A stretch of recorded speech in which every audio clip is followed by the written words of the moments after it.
Chapter 30 Snowed Up When Ursula and Birkin were gone, Gudrun felt herself free in her contest with Gerald. As they grew more used to each other, he seemed to press upon her more and more. At first she could manage him, so that her own will was always left free. But very soon he began to ignore her female tactics. He dropped his respect for her whims and her privacies. He began to exert his own will blindly, without submitting to hers. Already a vital conflict had set in, which frightened them both. But he was alone, whilst already she had begun to cast round for external resource. When Ursula had gone, Gudrun felt her own existence had become stark and elemental. She went and crouched alone in her bedroom, looking out of the window at the big flashing stars. In front was the faint shadow of the mountain knot. That was the pivot. She felt strange and inevitable, as if she were centred upon the pivot of all existence. There was no further reality. Presently Gerald opened the door. She knew he would not be long before he came. She was rarely alone. He pressed upon her like a frost, deadening her. "Are you alone in the dark?" he said. And she could tell by his tone he resented it. He resented this isolation she had drawn round herself. Yet, feeling static and inevitable, she was kind towards him. "Would you like to light the candle?" she asked. He did not answer, but came and stood behind her in the darkness. "Look," she said, "at that lovely star up there. Do you know its name?" He crouched beside her to look through the low window. "No," he said. "It is very fine." "Isn't it beautiful? Do you notice how it darts different coloured fires? It flashes really superbly." They remained in silence. With a mute, heavy gesture, she put her hand on his knee, and took his hand. "Are you regretting Ursula?" he asked. "No, not at all," she said. Then, in a slow mood, she asked, "How much do you love me?" He stiffened himself further against her. "How much do you think I do?" he asked. "I don't know," she replied. "But what is your opinion?" he asked. There was a pause. At length, in the darkness, came her voice, hard and indifferent. "Very little indeed," she said, coldly, almost flippant. His heart went icy at the sound of her voice. "Why don't I love you?" he asked, as if admitting the truth of her accusation, yet hating her for it. "I don't know why you don't. I've been good to you. You were in a fearful state when you came to me." Her heart was beating to suffocate her, yet she was strong and unrelenting. "When was I in a fearful state?" he asked. "When you first came to me. I had to take pity on you. But it was never love." It was that statement, "It was never love," which sounded in his ears with madness. "Why must you repeat it so often, that there is no love?" he said in a voice strangled with rage. "Well, you don't think you love, do you?" she asked. He was silent with cold passion of anger. "You don't think you can love me, do you?" she repeated, almost with a sneer. "No," he said. "You know you never have loved me, don't you?" "I don't know what you mean by the word love," he replied. "Yes, you do. You know all right that you have never loved me. Have you, do you think?" "No," he said, prompted by some barren spirit of truthfulness and obstinacy. "And you never will love me," she said finally. "Will you?" There was a diabolic coldness in her, too much to bear. "No," he said. "Then," she replied, "what have you against me?" He was silent in cold, frightened rage and despair. "If only I could kill her," his heart was whispering repeatedly. "If only I could kill her, I should be free." It seemed to him that death was the only severing of this Gordian knot. "Why do you torture me?" he said. She flung her arms round his neck. "Ah, I don't want to torture you," she said pityingly, as if she were comforting a child. The impertinence made his veins go cold. He was insensible. She held her arms round his neck in a triumph of pity. And her pity for him was as cold as stone. Its deepest motive was hate of him and fear of his power over her, which she must always counterfoil. "Say you love me," she pleaded.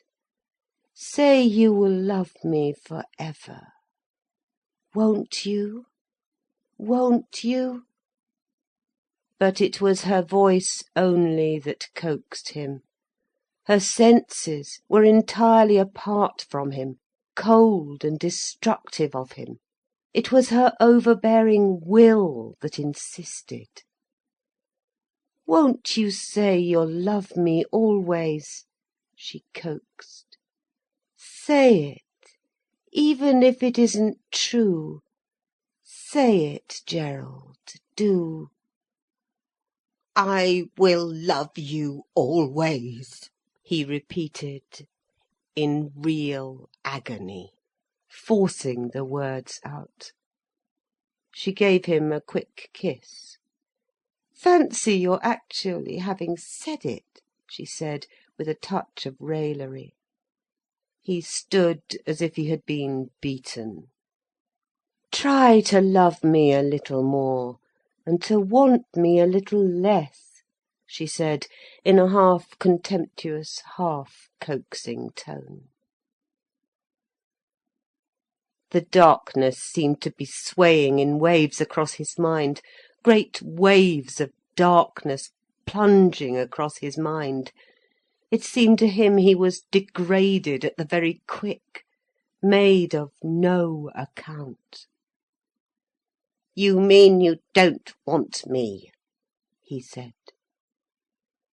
"You are so insistent, and there is so little grace in you, so little fineness.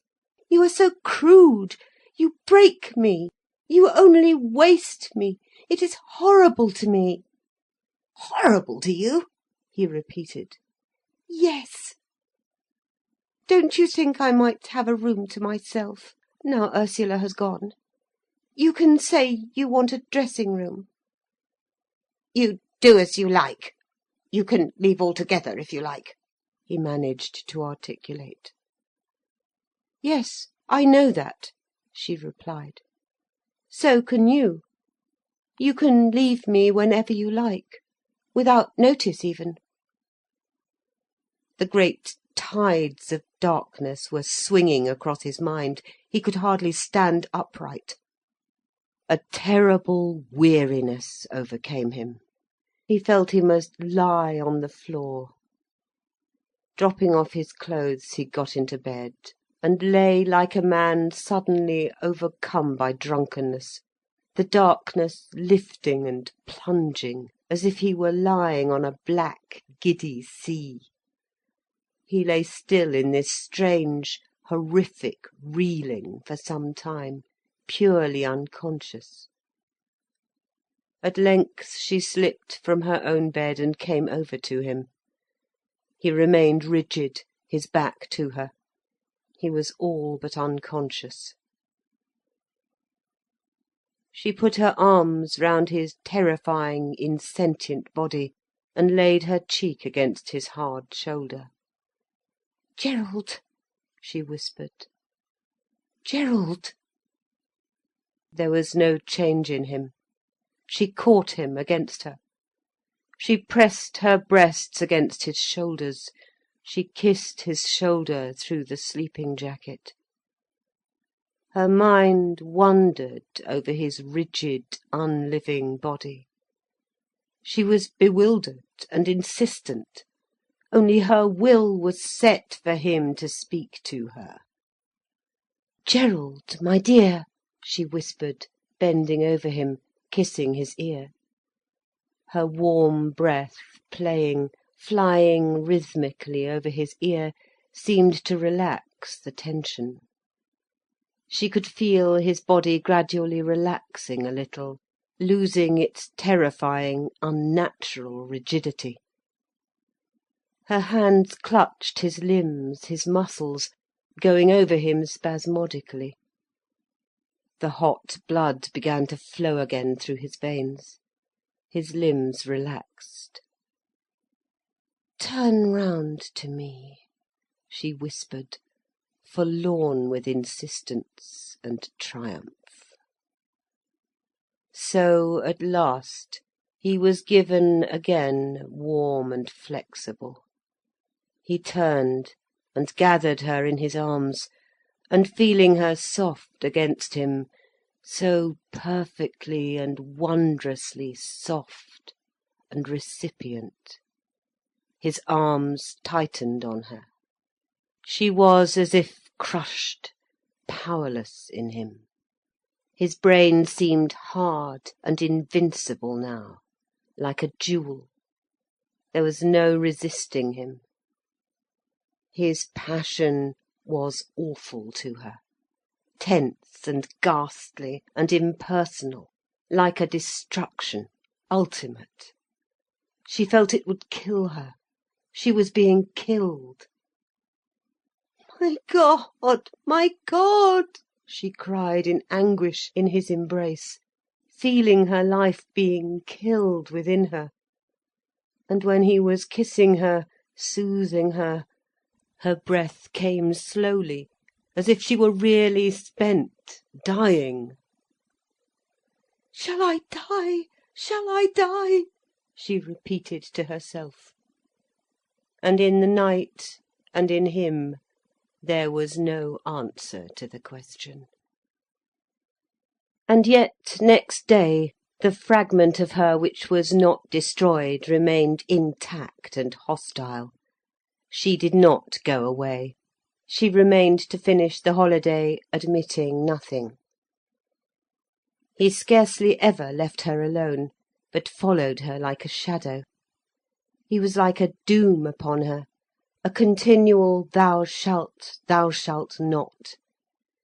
Sometimes it was he who seemed strongest, whilst she was almost gone, creeping near the earth like a spent wind.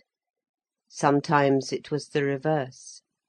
But always it was this eternal see-saw, one destroyed that the other might exist, one ratified because the other was nulled. "In the end," she said to herself, "I shall go away from him." "I can be free of her," he said to himself in his paroxysms of suffering. And he set himself to be free. He even prepared to go away, to leave her in the lurch. But for the first time there was a flaw in his will. "Where shall I go?" he asked himself. "Can't you be self-sufficient?"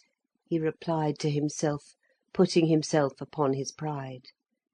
"Self-sufficient," he repeated. It seemed to him that Gudrun was sufficient unto herself, closed round and completed like a thing in a case. In the calm, static reason of his soul, he recognised this, and admitted it was her right to be closed round upon herself, self-complete, without desire. He realised it, he admitted it. It only needed one last effort on his own part to win for himself the same completeness. He knew that it only needed one convulsion of his will for him to be able to turn upon himself also, to close upon himself as a stone fixes upon itself and is impervious, self-completed, a thing isolated. This knowledge threw him into a terrible chaos, because however much he might mentally will to be immune and self-complete, the desire for this state was lacking, and he could not create it. He could see that to exist at all, he must be perfectly free of Gudrun, leave her if she wanted to be left, demand nothing of her, have no claim upon her. But then, to have no claim upon her, he must stand by himself in sheer nothingness, and his brain turned to naught at the idea. It was a state of nothingness. On the other hand, he might give in and fawn to her. Or finally, he might kill her. Or he might become just indifferent, purposeless, dissipated, momentaneous. But his nature was too serious, not gay enough or subtle enough for mocking licentiousness. A strange rent had been torn in him, like a victim that is torn open and given to the heavens, so he had been torn apart and given to Gudrun. How should he close again? This wound, this strange, infinitely sensitive opening of his soul, where he was exposed like an open flower to all the universe, and in which he was given to his complement, the other, the unknown. This wound, this disclosure, this unfolding of his own covering, leaving him incomplete, limited, unfinished, like an open flower under the sky. This was his cruellest joy. Why then should he forego it? Why should he close up and become impervious, immune, like a partial thing in a sheath, when he had broken forth, like a seed that has germinated, to issue forth in being, embracing the unrealised heavens? He would keep the unfinished bliss of his own yearning, even through the torture she inflicted upon him. A strange obstinacy possessed him. He would not go away from her, whatever she said or did. A strange, deathly yearning carried him along with her. She was the determinating influence of his very being, though she treated him with contempt, repeated rebuffs and denials. Still he would never be gone, since in being near her even, he felt the quickening, the going forth in him, the release, the knowledge of his own limitation and the magic of the promise, as well as the mystery of his own destruction and annihilation. She tortured the open heart of him even as he turned to her. And she was tortured herself. It may have been her will was stronger. She felt with horror as if he tore at the bud of her heart, tore it open like an irreverent, persistent being, like a boy who pulls off a fly's wings, or tears open a bud to see what is in the flower. He tore at her privacy, at her very life. He would destroy her as an immature bud torn open is destroyed. She might open towards him a long while hence, in her dreams, when she was a pure spirit. But now she was not to be violated and ruined. She closed against him fiercely. They climbed together at evening up the high slope to see the sunset. In the finely breathing keen wind they stood and watched the yellow sun sink in crimson and disappear. Then in the east the peaks and ridges glowed with living rose, incandescent, like immortal flowers against a brown-purple sky, a miracle, whilst down below the world was a bluish shadow, and above, like an annunciation, hovered a rosy transport in mid-air. To her it was so beautiful, it was a delirium. She wanted to gather the glowing eternal peaks to her breast and die. He saw them, saw they were beautiful, but there arose no clamour in his breast, only a bitterness that was visionary in itself. He wished the peaks were grey and unbeautiful, so that she should not get her support from them.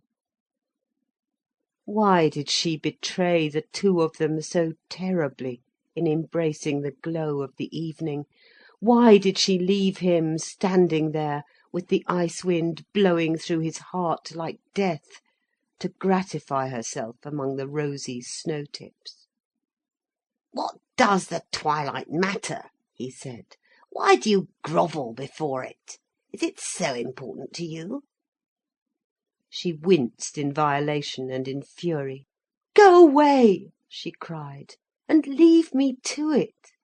It is beautiful, beautiful," she sang in strange rhapsodic tones. "It is the most beautiful thing I have ever seen in my life. Don't try to come between it and me. Take yourself away, you are out of place." He stood back a little and left her standing there, statue-like, transported into the mystic glowing east. Already the rose was fading, large white stars were flashing out. He waited. He would forego everything but the yearning. "That was the most perfect thing I have ever seen," she said in cold, brutal tones, when at last she turned round to him. "It amazes me that you should want to destroy it. If you can't see it yourself, why try to debar me?"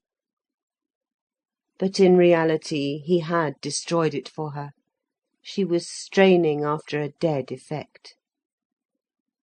"One day," he said softly, looking up at her, "I shall destroy you as you stand looking at the sunset, because you are such a liar."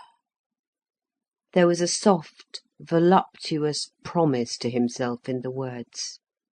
She was chilled, but arrogant. "Ha!" she said, "I am not afraid of your threats."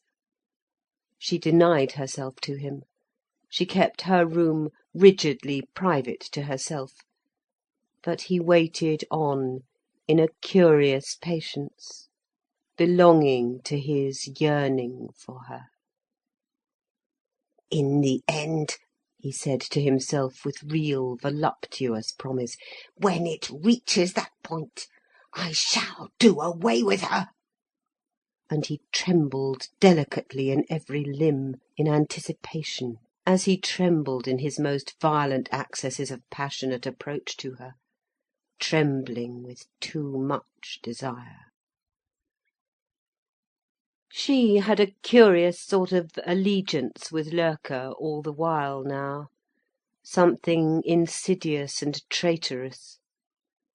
Gerald knew of it, but in the unnatural state of patience, and the unwillingness to harden himself against her in which he found himself, he took no notice, although her soft kindliness to the other man, whom he hated as a noxious insect, made him shiver again with an access of the strange shuddering that came over him repeatedly. He left her alone only when he went skiing, a sport he loved, and which she did not practise. Then he seemed to sweep out of life, to be a projectile into the beyond. And often, when he went away, she talked to the little German sculptor. They had an invariable topic in their art. They were almost of the same ideas. He hated Mestrovich, was not satisfied with the Futurists. He liked the West African wooden figures, the Aztec art, Mexican and Central American. He saw the grotesque, and a curious sort of mechanical motion intoxicated him, a confusion in nature. They had a curious game with each other, Gudrun and Loerke, of infinite suggestivity, strange and leering, as if they had some esoteric understanding of life, that they alone were initiated into the fearful central secrets that the world dared not know. Their whole correspondence was in a strange, barely comprehensible suggestivity. They kindled themselves at the subtle lust of the Egyptians or the Mexicans. The whole game was one of subtle inter-suggestivity, and they wanted to keep it on the plane of suggestion. From their verbal and physical nuances, they got the highest satisfaction in the nerves, from a queer interchange of half-suggested ideas, looks, expressions, and gestures, which were quite intolerable, though incomprehensible, to Gerald. He had no terms in which to think of their commerce. His terms were much too gross. The suggestion of primitive art was their refuge, and the inner mysteries of sensation their object of worship. Art and life were to them the reality and the unreality. "Of course," said Gudrun, "life doesn't really matter.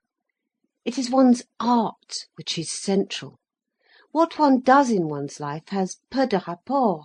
It doesn't signify much." "Yes, that is so, exactly," replied the sculptor. "What one does in one's art, that is the breath of one's being. What one does in one's life, that is a bagatelle for the outsiders to fuss about." It was curious what a sense of elation and freedom Gudrun found in this communication. She felt established for ever. Of course, Gerald was bagatelle. Love was one of the temporal things in her life, except in so far as she was an artist. She thought of Cleopatra. Cleopatra must have been an artist. She reaped the essential from a man. She harvested the ultimate sensation, and threw away the husk. And Mary Stuart, and the great Rachel, panting with her lovers after the theatre, these were the exoteric exponents of love. After all, what was the lover but fuel for the transport of this subtle knowledge, for a female art, the art of pure, perfect knowledge in sensuous understanding. End of the first part of chapter